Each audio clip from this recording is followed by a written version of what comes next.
Les rendez-vous au jardin ont débuté. Ce matin, ils permettent de découvrir des espaces extraordinaires et parfois fermés au public le reste de l'année. Un exemple dans les Flandres où un couple de retraités propose aux visiteurs de se balader dans un jardin vraiment pas comme les autres. Marie-Noël Grimaldi, Frédéric Julté. La terre est bien mouillée, vous voyez, il y a eu pas mal de précipitations ces temps-ci. Jean est ce qu'on appelle un passionné.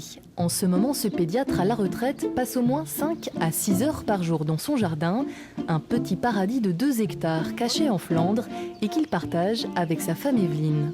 Elle retombe comme une cascade. Tu crois qu'elle va aller sur les arbres ou faut la domestiquer ou pas? En 2000, quand le couple a acheté cette ferme flamande du 18e, il n'y avait qu'une pâture autour.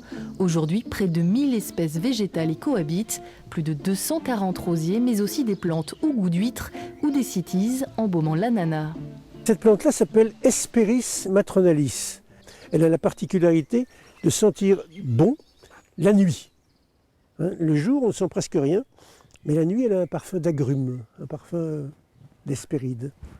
Mais il y a aussi des senteurs qui sont désagréables, et parmi elles, on pourrait citer par exemple la ballotte fétide, que voici.